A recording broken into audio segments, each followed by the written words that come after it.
suis Nathalie Vial du lycée Léonard de Vinci de Monistrol-sur-Loire donc. Alors tout d'abord, merci beaucoup d'accepter de faire cette interview dans le cadre du centenaire de la fête de la radio.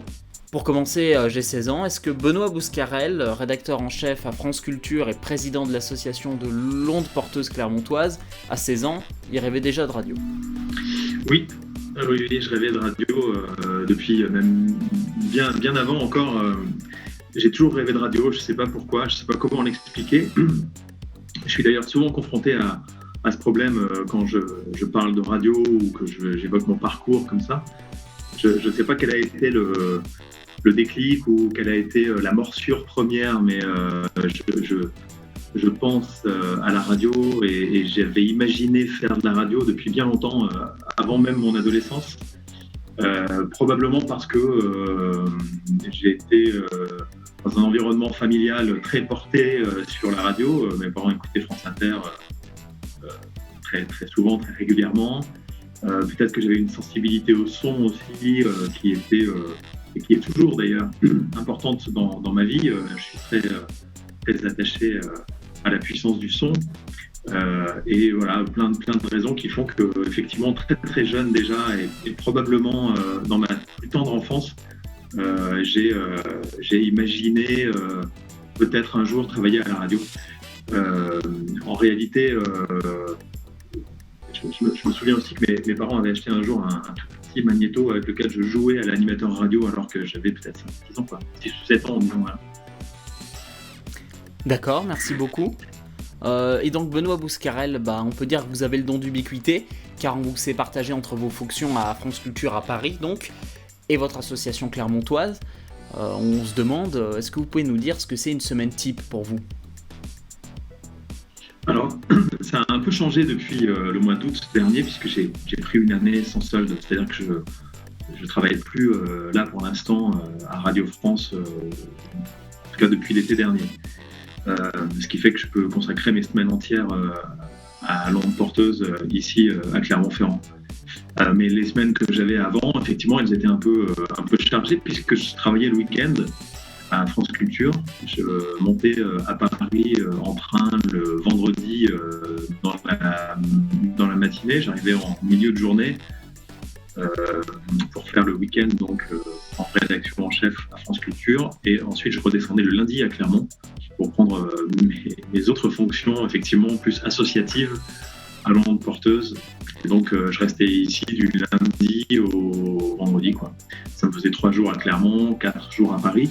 Je n'oubliais pas quand même de prendre un peu de repos, hein, évidemment, c'est important. Mais c'est vrai que cette période a été assez chouette parce qu'elle était certes chargée, mais elle était aussi très importante. J'avais l'impression d'une complémentarité entre ce que je faisais à France Culture, très journalistique, très professionnel aussi, et puis avec un vrai enjeu au niveau de l'information. Et puis ce que je faisais à l'onde porteuse, qui est ce que je fais toujours, qui est plus tourné vers l'insertion professionnelle et vers le travail autour des outils de la radio. C'est pas tout à fait la même chose. Donc c'était très complémentaire.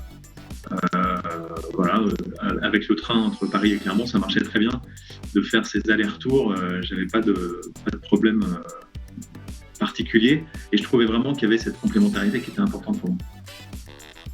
Très bien.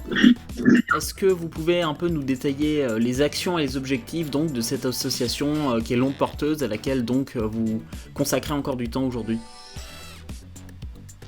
À laquelle je consacre mon temps tout entier. Cette association dont je suis le président, elle est née il y a 5 ans maintenant, un peu plus de 5 ans à Clermont, de ma rencontre avec Charlotte Belty, qui est directrice aujourd'hui de l'association. On s'était très simplement dit dès le début qu'on voulait travailler autour des outils de la radio, des techniques et des savoir-faire de la radio. Et on avait imaginé pouvoir faire de la formation professionnelle, de l'éducation aux médias et à l'information, que vous connaissez très bien à Monistrol. On avait imaginé aussi faire dialoguer les publics. Ça, on ne savait pas exactement comment on allait faire, mais on avait cette intuition-là. On n'avait pas de piste précise, mais on voulait que grâce à la radio, on puisse imaginer des rencontres, imaginer des dialogues entre des gens qui se côtoieraient pas forcément de manière comme ça facile et naturelle dans nos sociétés tellement speed comme ça, tellement prises par l'image aussi.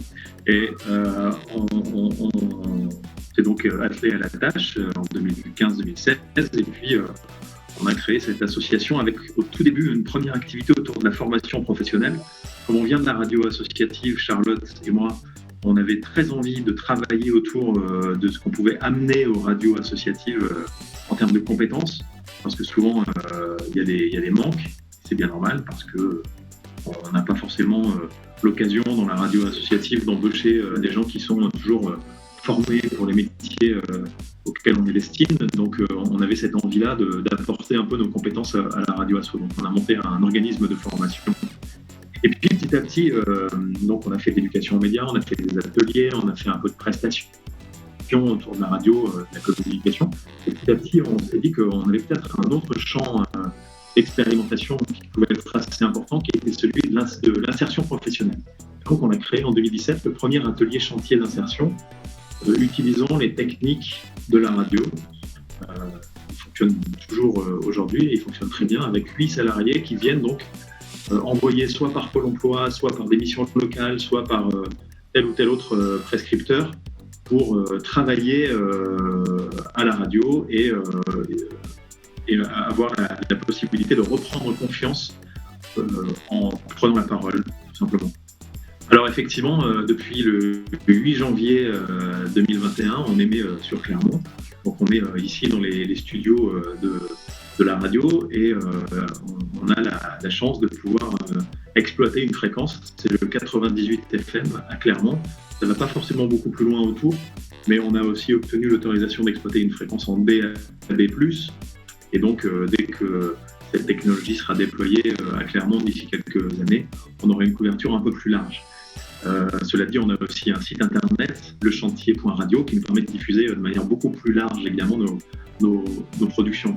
Cette fréquence, elle a été pour nous une chance, la chance de pouvoir démontrer qu'on pouvait faire de la radio avec des salariés en insertion. Ce sont des gens qui parfois ont passé plusieurs années au chômage, qui ont eu des parcours un peu cabossés, pour diverses raisons, plein de raisons différentes d'ailleurs, et démontrer que elles et eux aussi peuvent faire de la radio et peuvent prendre la parole comme ça dans l'espace public, faire du journalisme, poser des questions, interviewer n'importe qui, faire du reportage, etc. Ça a été vraiment pour nous extrêmement important. Et donc quand le CSA nous a attribué cette fréquence, on était tout à fait heureux. On a reçu juste après le président du CSA, Roch-Olivier Mestre, qui faisait un peu un tour de France après sa nomination. Et donc quand il est passé par Clermont, il est venu nous voir. Il voulait absolument venir nous voir. Il a rencontré nos salariés, nos anciens salariés aussi en insertion. Il était tout à fait ravi et il nous avait dit très chaleureusement que, en tant que président du CSA, évidemment pour lui c'était important de voir une radio associative naître, une nouvelle radio arriver. Et puis en tant qu'ancien de la Cour des comptes, il était tout à fait favorable à l'idée qu'on avait eue et à cette expérimentation, cette première ici à Clermont, de donner l'occasion à des salariés en insertion de faire de la radio. Pour lui, c'était parfaitement cohérent et on garde un grand souvenir de cette rencontre. Pour revenir un peu sur vos fonctions à Radio France, est-ce que vous pouvez nous expliquer ce qui, selon vous, dans le métier de journaliste de radio, et particulièrement en tant que rédacteur en chef, est le plus compliqué, le plus dur ? Alors, mon métier de rédacteur en chef, il consiste d'abord à bien comprendre l'actualité et à bien la prendre en compte pour savoir de quelle manière on va la raconter à nos auditeurs. Il consiste aussi ensuite à mener une équipe et à faire en sorte d'organiser le travail de manière très opérationnelle, jour par jour et même, j'allais dire, heure par heure, pour organiser les journaux d'information et les sessions d'actualité. Donc je commençais, quand j'étais en activité jusqu'au mois d'août dernier, je vais reprendre bientôt. Il s'agit d'arriver assez, assez informé au bureau pour pouvoir comprendre l'information et distribuer les sujets, ou en tout cas choisir les sujets, choisir les angles aussi, parce qu'un sujet ne suffit pas, vous le savez bien, il faut, quand on a décidé de parler de tel ou tel sujet, un angle d'attaque, c'est-à-dire savoir comment on va parler du sujet en question, un ou des angles d'ailleurs, et puis ensuite on commence vraiment le travail de rédaction, le travail d'interview, le travail de reportage, etc. Donc quand il s'agissait pour moi de prendre mon service le vendredi après-midi, je faisais d'abord un journal à 18h ou à 22h, donc j'étais aussi présentateur sur l'antenne.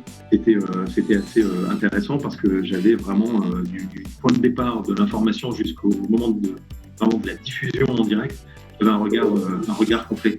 Et j'allais dire que c'est peut-être ça qui est le plus difficile puisque la question est posée de savoir qu'est-ce qui est vraiment difficile. Peut-être d'avoir un regard suffisamment large et en même temps suffisamment précis.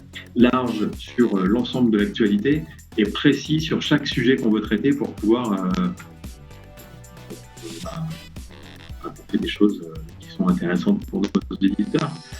Les angles à France Culture ont une importance toute particulière parce qu'on ne fait pas de l'information tout à fait de la même façon à France Culture que à France Info ou à RTL. Voilà. Donc on passait un temps assez considérable à chercher nos angles, à savoir comment on allait parler de tel ou tel sujet. Et c'est ça qui est, j'allais dire difficile, mais à la fois qui est passionnant et qui est hyper intéressant dans ce métier. On est là pour apprendre des choses, rencontrer des gens et raconter des histoires. Donc c'est parfait. Alors, on va parler aux radiophiles que vous êtes, j'imagine. Si vous n'aviez qu'un seul moment de radio à retenir, quel serait-il ? Ouais, j'en ai plusieurs. Je ne sais pas quel je vais prendre. On pourrait parler peut-être de la...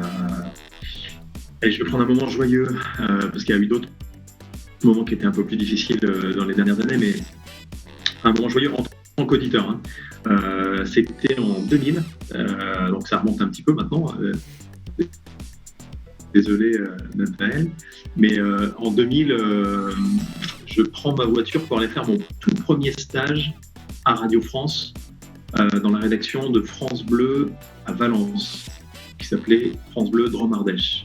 D'ailleurs, à l'époque, ça ne s'appelait pas encore tout à fait France Bleu Drôme-Ardèche parce que ça allait changer de nom, c'était encore Radio France Drôme. Mais je prends ma voiture un dimanche soir de juillet 2000, donc au tout début du mois de juillet, et je me mets évidemment sur la radio et j'écoute France Inter, ou France Info, bref, j'écoute une des deux radios et là je fais le trajet entre Clermont où j'habitais et Valence où j'allais travailler. Le lendemain, je prenais mon stage. Je débutais vraiment ma carrière à Radio France. Donc c'est un souvenir qui est un peu comme ça à cheval entre mon souvenir d'auditeur de cette soirée-là que je vais vous raconter, et aussi un souvenir fort puisque c'est la première fois que j'allais travailler dans une rédaction de Radio France. Et il se trouve que c'était le soir de la finale de la Coupe d'Europe de foot, et que c'était donc le match France-Italie qui était retransmis évidemment à la radio, avec Jacques Vendroux aux commentaires, et puis tout un tas d'autres commentateurs, évidemment, d'autres journalistes sportifs. Et moi qui ne suis pas vraiment porté sur le foot, j'ai quand même écouté cette retranscription parce qu'elle était assez épatante. Je ne sais pas si vous vous souvenez du scénario du match, mais il y a eu énormément de rebondissements jusqu'au bout. Et ça s'est terminé par la victoire de la France, mais ce n'était pas gagné jusqu'au dernier moment. Et je me rappelle que Jacques Vendroux, au moment de la fin du temps réglementaire, décrivait le banc italien, le banc comme ça des remplaçants italiens qui se tenaient les uns aux autres par le col, en étant persuadés qu'ils allaient gagner. Et là arrive l'égalisation. Alors je ne sais plus de quel joueur français, mais dans les dernières minutes, peut-être même dans les arrêts de jeu. Et donc grosse déception dans le camp italien. Ensuite il y a eu les prolongations et il y a eu je crois les tirs au but à la fin. Je ne sais plus comment ça s'est fini, mais en tout cas la France a gagné.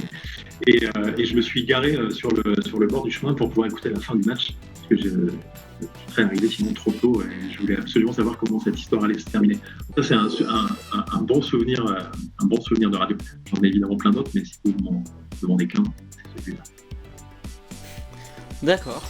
Eh bien, pour conclure, on va faire un exercice d'imagination.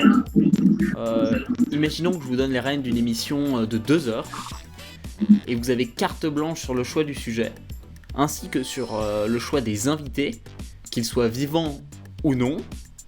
Alors quel serait votre choix, mais surtout pourquoi ? Émission de 2 heures, donc on a le temps de traiter un gros sujet. Je sais pas. C'est compliqué cette question, mais je vais trouver, je vais réfléchir. J'inviterai Napoléon et je lui poserai la question de savoir pourquoi pourquoi cette conquête effrénée au prix de tant de vie.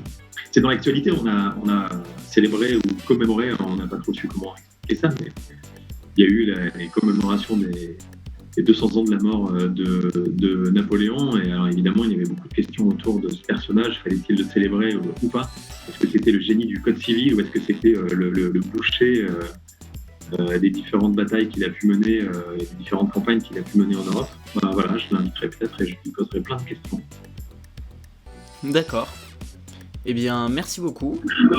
Merci beaucoup Benoît Bouscarel pour cette interview. Merci Nathalie. Et longue vie à l'onde porteuse, à la radio Le Chantier 98 FM à Clermont-Ferrand, et joyeux centenaire de la radio française. À bientôt sur LDV Média et sur Cosmic FM.